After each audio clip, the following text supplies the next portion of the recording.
While the Assassin's Creed series has generally moved forward in its historical timeline from the Crusades to Renaissance Italy and Revolutionary America, the latest game steps back a generation to the golden age of pirates.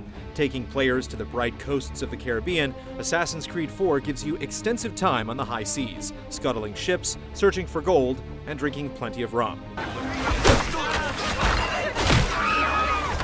Black Flag follows the story of Edward Kenway, grandfather to Connor of Assassin's Creed 3. A pirate trained by assassins, this Welshman hasn't sworn allegiance to the Order and instead uses his skills to further his own ends. As you travel the high seas, you'll also cross paths with some of the more colorful scoundrels of the day, including Blackbeard, Charles Vane, and Calico Jack, even forming alliances with them to plunder a massive bounty of treasure. How this tale relates to modern-day events isn't entirely clear.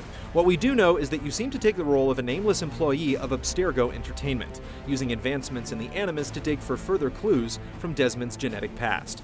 A sub-campaign connects you to the modern world, but this time around, the focus seems to be squarely on the period setting. And that's perhaps for the best, as there's a massive amount of space to explore as you climb the rooftops of Kingston, Havana, and Nassau, and set sail across a wide stretch of the Caribbean. Consisting of dozens of islands, villages, and ruins, this open world appears to offer more seamless traversal than ever, allowing you to give chase across both land and sea, or dive from your ship to investigate a suspicious sandbar. With such a vast area to cross, it's also great to know that synchronizing from high points not only fills out the map, but facilitates fast travel between locations as well. Scattered among the islands are a dozen forts to conquer, each offering varied challenges depending on the weather and time of day that you approach them. Making things a bit more complicated, patrolling ships will come to their defense if they're nearby.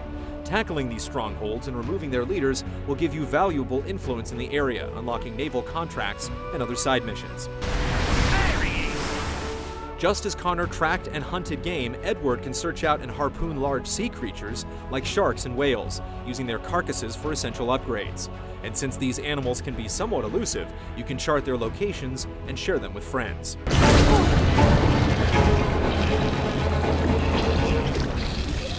Once you gain access to a diving bell, you can even explore below the waves to search shipwrecks and caverns for sunken treasure. Things aren't safe under the blue either, as you'll have to avoid territorial sharks and eels. Plus, if your undersea adventures guide you into a guarded hideout, you'll have to take care not to raise the alarm, as you're left bare-chested without weapons or armor.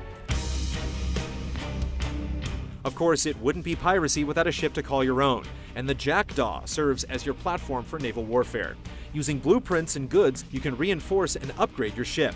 AI vessels make their way across the shipping lanes, with opposing factions engaging each other, and there are even pirate hunters who will chase you down as you gain infamy and your wanted level increases. Your weapons of war are more expansive than in Assassin's Creed 3, including powerful mortars and fire barrels to drop in the path of pursuers. You can also man a swivel gun yourself to pick off a ship's crew. Sinking a ship is not always in your best interest, and if you take the time to board, you'll gain not only more cargo, but potentially new crew members and the ship itself. Where past games had you assign contracts to assassin recruits, you can now manage a fleet to bring back riches from abroad. You'll regularly lose crew to storms in battle, so it's a good idea to look for more able-bodied men idling in taverns or being held hostage by soldiers. We're outnumbered, mate! It's not the first time, Kenway, and it won't be the last!